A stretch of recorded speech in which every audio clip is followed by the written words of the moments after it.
বাবা সৌদি আরব যায় তখন আমার মা আমার বাবাকে ছেড়ে আরেকজনের সাথে আর কি বিয়ে হয়। তারপর আমার বাবা বিদেশে থাকে, তারপরে আমার মা এই জায়গা থেকে তার ডিভোর্স দিয়ে দেয়।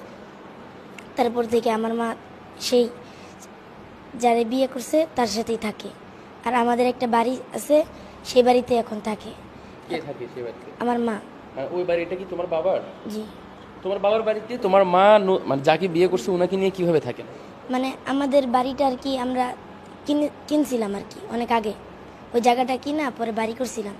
ওই জায়গা আমার আব্বু থেকে নিয়া মানে বইলা যে সন্তানের থাকবো সেটা বইলা নিয়া পরে এই জায়গাটার মধ্যে বাড়িটারি কইরা তারা থাকতেছে। কথা হয় তোমার বাবার সাথে? কথা হয়েছিল, তারপর থেকে আমার আর কল দেয় নাই, কল দিলেও ধরে নেই। আচ্ছা, আমাকে এতটা দেখেন আর কি কে দেখে না? আমার মা। আর নতুন যে তোমার যে সৎ বাবা তার কি অবস্থা? সে তোমাকে আদর করে? জি না, কি করে তোমাকে বাসায় গেলে? মানে বকা বকা জকা দেয়, মারধর করে এরকম। তোমার খারাপ লাগে তখন? জি। বাবাকে কি কখনো এটা জানিয়েছো ফোন দিয়ে?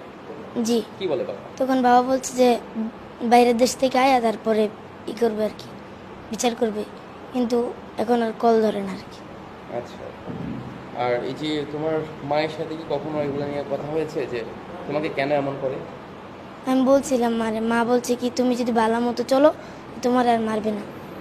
মারবে না? তোমাকে কি মারে? তোমার কে মারে? আমার সৎ বাবা। সৎ বাবা মারে? তুমি এই যে ঈদের দিন যাবা, হ্যাঁ, ঈদ কেমন কাটে তোমার সৎ বাবার সাথে বা তোমার মায়ের সাথে?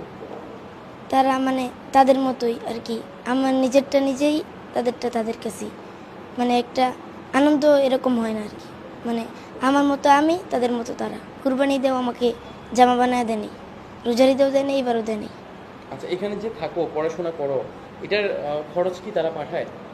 না, এই মাদ্রাসা থেকেই ফ্রিতে সব কিছু হয়। তার মানে তোমার বাবা মা থাকা সত্ত্বেও তোমার আসলে এখানে ফ্রিতে পড়তে হয়? আমার মার এইবার বলছিলাম মা চলো এক জায়গায় যাই, পরে মা বলে যাওয়ার দরকার নেই, বাড়িতেই থাক।